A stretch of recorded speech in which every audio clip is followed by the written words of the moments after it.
Every day, hundreds of offenders all across the state are working to serve Tennessee's communities, to give back and become better men and better women. TDOC is proud to partner with these communities and does everything possible to serve their needs. But these partnerships don't just benefit the communities and taxpayers, they benefit TDOC's offenders by giving them opportunities to learn and practice marketable skills that will allow them to secure employment once released. In TDOC's new series, Working for Second Chances, we take a closer look at the work being done and the impact of the various projects on both the communities and TDOC's offenders. Our first stop takes us to Jonesborough, Tennessee's oldest town, where City Operations Manager Craig Ford gave us a tour of the various projects that have been completed there.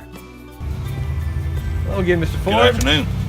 How's it going, sir? Great, great. Good deal. Well, we are here at the Chuckey train depot, correct? Correct. So, all right, I'm really excited for you to tell me about this train depot and kind of how this was the beginning of the partnership between the town of Jonesborough and the correctional work lines from Northeast Correctional Complex. Yes, in fact, this was our very first project in which this partnership developed from. So, you know, it's a special project to me.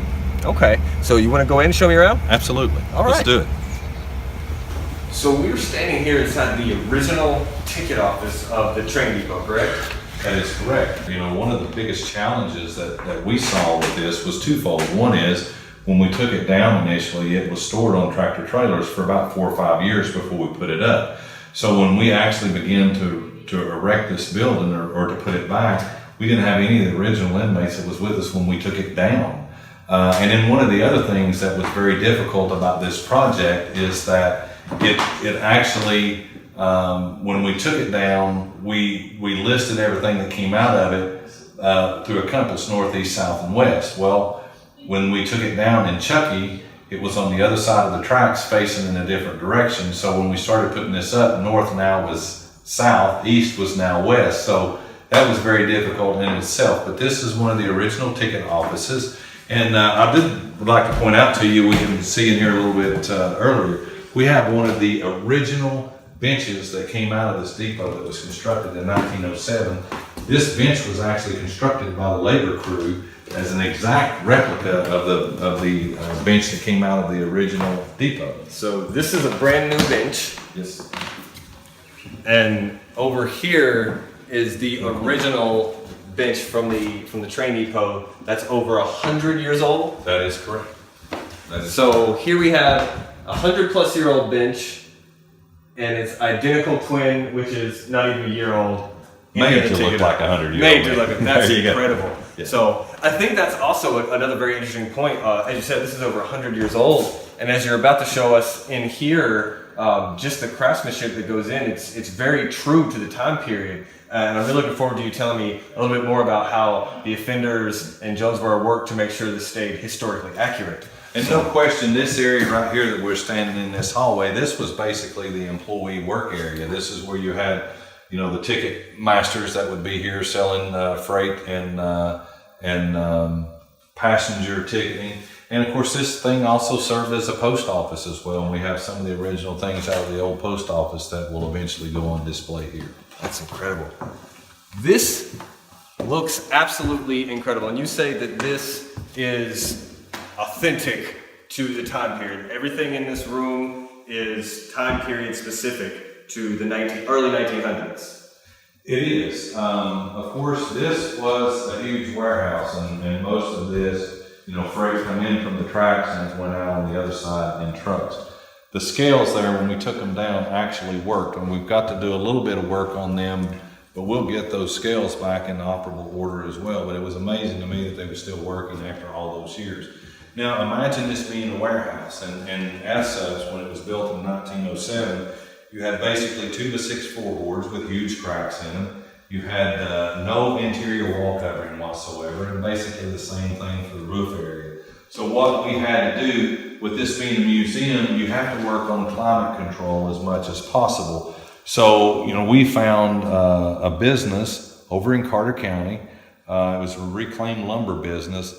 This lumber that's in this flooring actually came from a dairy barn or a barn that was built in 1890.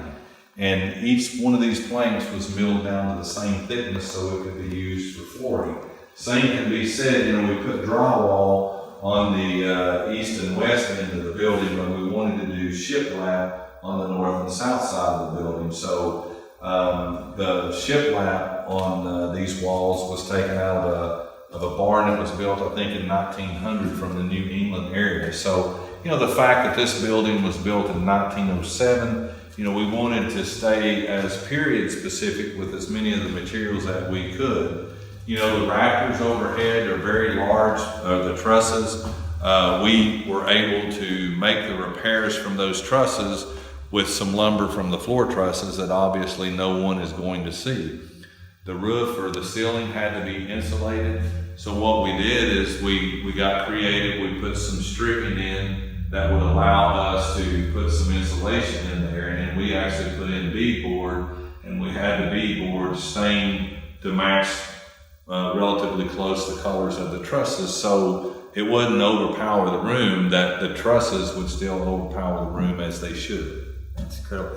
Obviously, a lot of work went into this, not just because it was a labor-intensive project, but because a lot of care had to be given in ensuring, again, that it was very historically accurate and authentic. And as you were saying earlier, there was, just the floor plan and design was almost completely opposite from the original, just due to the layout. What was that like for you, trusting our fenders to do that work and then seeing how great they did? I mean, it must have been reassuring for you, knowing that you guys have them on so many other projects, knowing that they are so just thoughtful of detail and put so much into their work. Sure, and we had the opportunity to finish some other projects before we began to put this back up. So we obviously knew what the skill set was for them to be able to do that. And, there was a lot of attention to detail paid to this building because, you want it to be period specific, but on the same token, you want, it still has to be, come up to some modern day standards as well. Absolutely.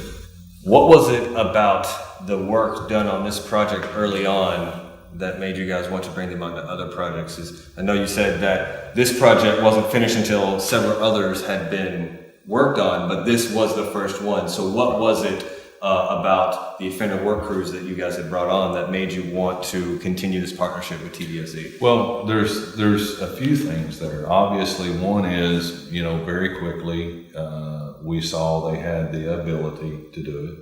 The other thing is that they obviously had the capability to do it. These individuals were, not only did they have the ability to do good work in the construction area, but they were very capable of doing it as well.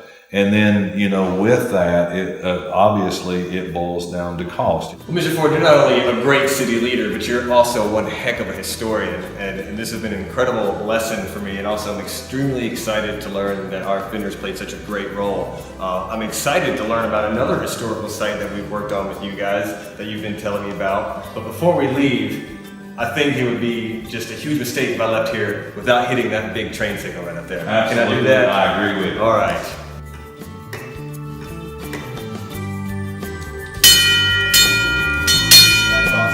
I feel like a little kid.